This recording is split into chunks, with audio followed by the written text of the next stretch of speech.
Hey everybody, and welcome, finally, to a new Pokemon Top 10 video. I know it's been a while, but we finally made the move successfully and are here. As you guys can tell, I'm trying some new stuff for our setup. There's more things that I would like to add in the back at some point. I've got cool Nintendo figures and posters and stuff, but until then, it is kind of fun to be free of the crappy green screen. For one, and most importantly, I can now wear the color green. It's amazing. I have 2 shirts I can wear now. We got a Bulbasaur shirt, and I got a Link shirt. You're probably going to see both of them. I've missed the color green very, very much. I think it's probably fair enough that I show you a video now. Starting with Mario Party at the turn of the 21st century, Nintendo went crazy for minigames. You had Kirby minigames, Smash Bros minigames, Donkey Kong minigames, and of course, the Pokémon Stadium minigames. It's funny, Pokémon Stadium is clearly all about the battles, but the minigames are all I can remember. The 3D battling was awesome to see for the first time, but since battles are 2 players only, you'd often have people sitting out waiting to play. The remedy for this was to throw those transfer packs down on the floor and fire up some simple but adorable minigames, where friendships could become severed forever with up to 4 players. There are 21 Pokemon Stadium minigames in all. Yes, 21. What? Oh, you didn't know Pokemon Stadium too? You were missing out. And today, we're gonna go through my top 10 favorite of the bunch. Number 10. Ekanshoo Pearl. The game's pretty simple, and the controls are a little awkward, but it's still so much fun. The main goal of the game is to hoop as many Digletts as you can, using the D-pad to control your aim, and the analog stick to control your distance.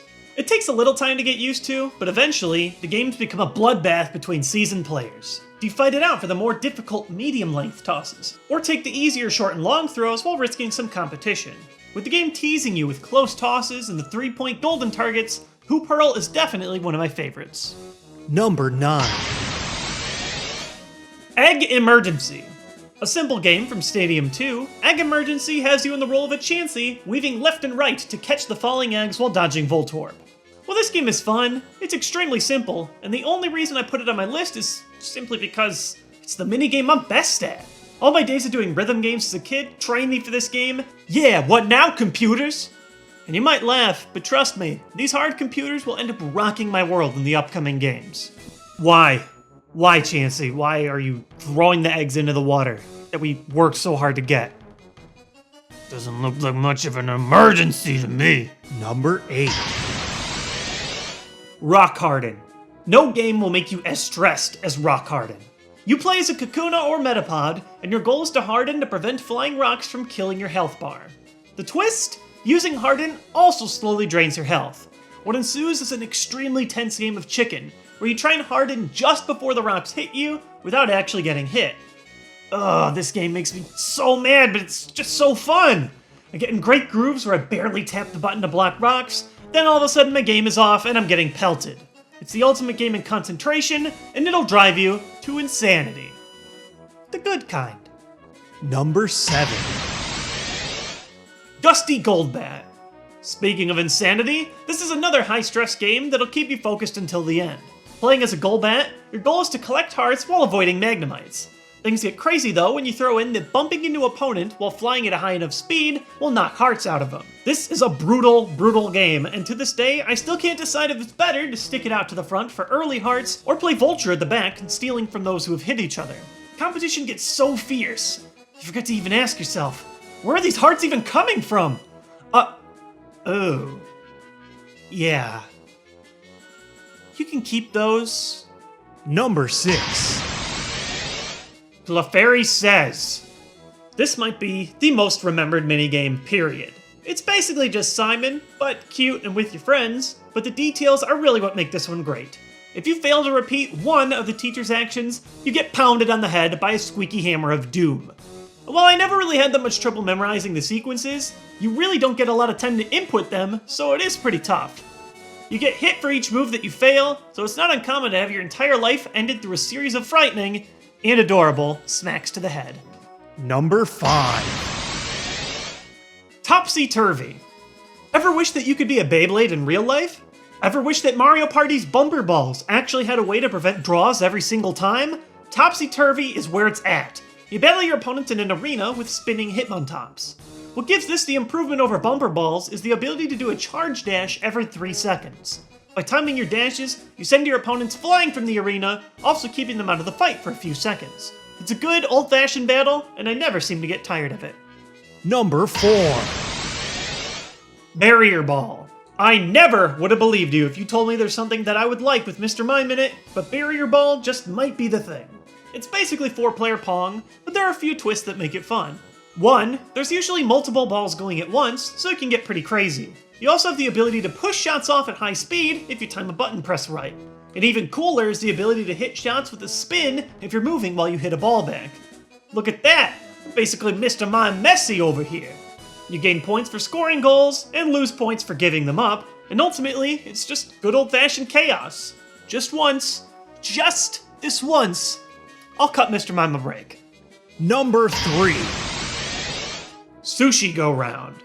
This game is by far the most ridiculous stadium game out there, and that's what makes it so fun. Your goal is to eat the most expensive sushi possible with your lick-a-tongue, all while an extremely enthusiastic Japanese man cheers you on. You get a score multiplier for eating the same dish in a row, making strategies a lot more complex than you'd think. Do you try and eat a rarer but higher scoring dish the entire time, hoping for a really big multiplier? Or do you eat a more common and consistently appearing dish for less points, but with a consistent multiplier? Sometimes you'll find the multiplier dish that you want just won't show up, and you need to decide when it's time to give up your combo and make a switch. Lick-a-tongue's motion also takes a couple of seconds and isn't that easy to control, so it's really easy to miss and give up a dish to one of your competitors. All in all, it's an awesome and absurd game that's really hard not to enjoy. Aw, give me a break. I just can't beat these guys. Number 2. Deli Bird's Delivery. Hey, here's an appropriate game to get you in the Christmas spirit. Also, Delibird is another Pokemon that I've consistently hated in my videos over the years, so I guess Pokémon Stadium Minigames are finding ways to help me love even the weirdest Pokemon out there. Anyway, Delibird's Delivery is just like the Lick-a-Tongue minigame. You have items of value, you get a multiplier for collecting multiples. The only difference is that your points aren't guaranteed until you deliver your sack to the top of the screen.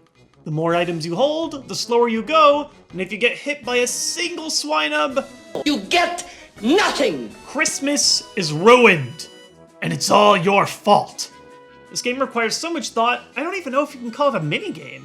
You have to think about item weights, getting the good combo total, blocking your opponents, dodging Swinubs, managing the clock. This must be how parents felt fighting for Tickle Me Elmos in the winter of '96. Number 1. Rampage Roll Out. Huh, look at that. My Dom fan's name is almost Phantom. Anyway, you might have noticed that a lot of the top games came from Pokémon Stadium 2, but there's a reason. Most of the games have little pieces of complexity that just make them feel special.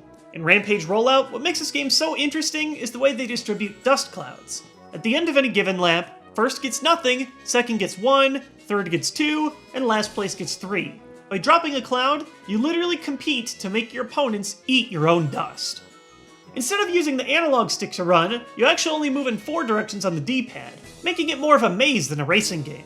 You can pass through your own clouds, but get a considerable drop in speed if you hit one of your opponents. What makes this game unique is instead of giving you a cheap come-from-behind mechanic like the Mario Kart Blue Shell, your power-up can only be dropped behind you. Finding the optimal way to weave through your opponent's clouds, while considering that first place on any given lap gives you none to drop for yourself, keeps games intense throughout the way. Is it complex enough to be its own game?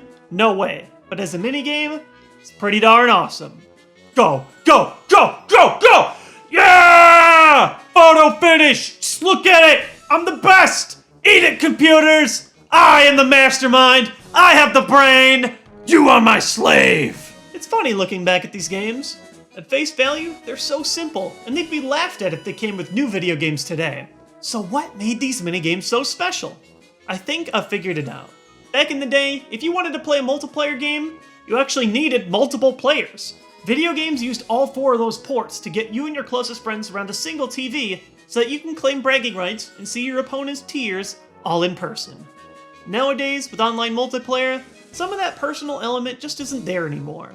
But if you're bored for the holidays, I encourage you to gather the family around an old school N64 and fire up some of those old stadium minigames. You just might have a little more fun than you expected. Thank you guys as always for watching today's video, and if you enjoyed it, you can click this button right here to subscribe to my channel and get notifications for when all of my new videos are coming out.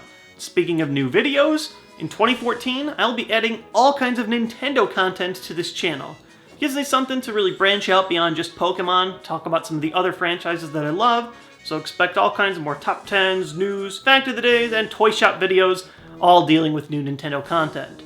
Also, aside from that, any content that I used to do that involved Let's Plays, mainly Pokeplay on this channel, is going to be moved over here to my TheJWittz gaming channel. While I'm not doing any Pokemon stuff right away, Pokemon Y took up a ton of my energy, and I'm excited to finally move forward, make more long-form content that I really love. Any of my Let's Play stuff can be found there. I'm working on a couple of series right now, things like Spelunky and Guacamelee, but any other future Nintendo or not thing where you just want to watch me play a video game, you can find that there. Thanks again, all 800,000 of you, for being a subscriber and following this channel. You guys are incredible and have helped me run throughout the years. And I hope coming into 2014 that you have a happy holidays, or if holidays aren't your thing, aren't your style, just hope you have a great new year. I'll see you guys, likely in 2014, with a ton of new content.